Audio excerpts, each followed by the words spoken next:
Thoughts at the dog park. I started thinking the other day about parenting styles through the generations, and whether we mean to or not, we're always bringing in to our own parenting, past parenting, whether it was on us or like we saw it in other generations and we thought that's the way I want to go. And again, I don't know anything, and I'm not an expert. I haven't researched, so this is just like thoughts that I carry into my own parenting as I'm about 16 years in to parenting, and I still have no idea what style I'm gonna do and I'm 16 years in, but I know that there's this group of people that were parented to be, I think the word they probably would say is resilient, because the world is hard, so you have to kind of, I don't think people want to say, but like you have to build hard people. So how do you build hard people to face the hard and be quote unquote resilient? Well, you have to keep on telling them, get back up, you're fine, stop crying. What else? No one needs therapy, put your big girl panties on,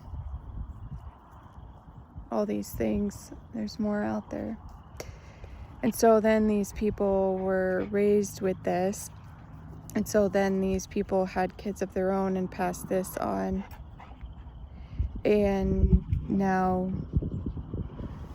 we're speaking negative towards adults going to therapy, sharing their feelings. They're being too soft,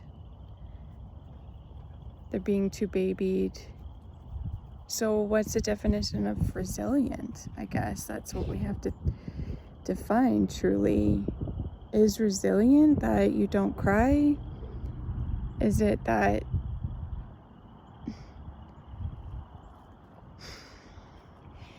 you just push through and you don't talk about what's hard? Is that resilient? If so, I don't want that, and I don't want that for my kids. So I've been thinking of that word resilient and how to redefine it and figure out, I do want to create resilient human beings, resilient adults.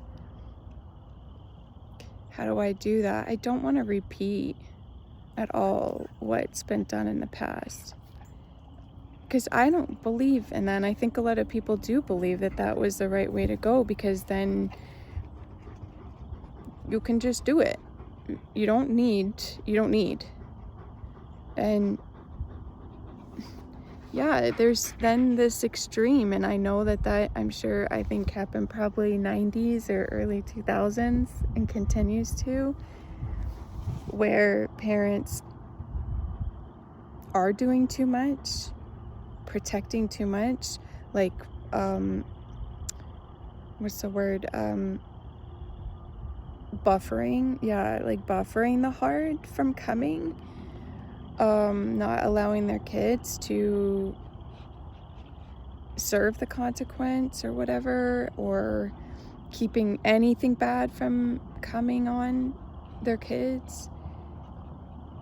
So where's the middle ground of,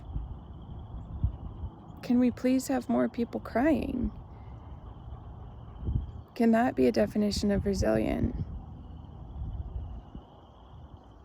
People realizing they are messed up.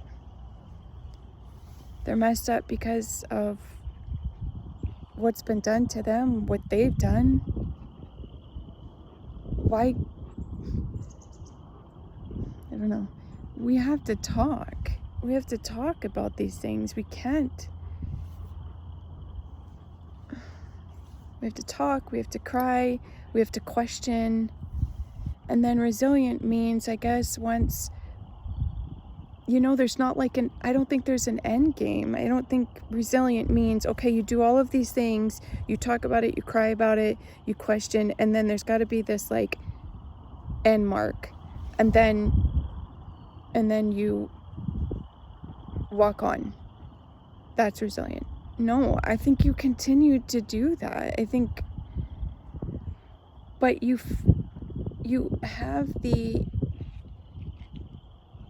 make the choice of it is what it is. I'm going to accept it. I'm not going to ignore it. I'm going to accept it, and I'm going to keep on talking about it and questioning and kind of wrestling with it and still crying about it. But then continuing to say, okay, it is what it is.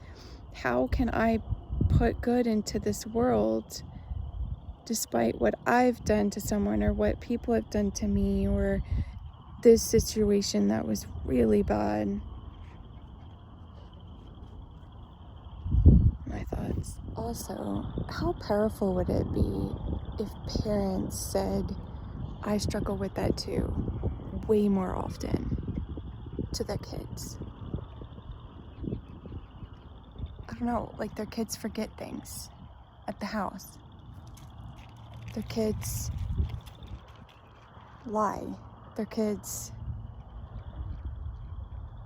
are rude to other people, or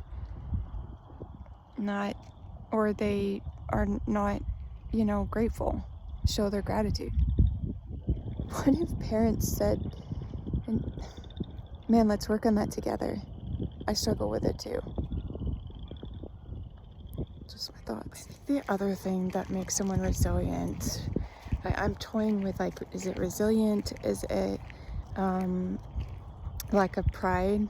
Is when they're approached by somebody that has been hurt by them, and that somebody says, listen, this is what you did, and it really hurt me. And that person, to me, that's resilient to say, I did that, and I wish I hadn't have. I don't know, maybe I'll just agree. Is that resilient? Does it have to do with pride? Maybe it's both. But that's the other, just accepting our own actions and truly, like, saying, I did that. Claiming it, instead of just throwing the word I'm sorry around like it has absolutely no meaning. I think that's another issue, is that word I'm sorry doesn't mean anything anymore, I don't think.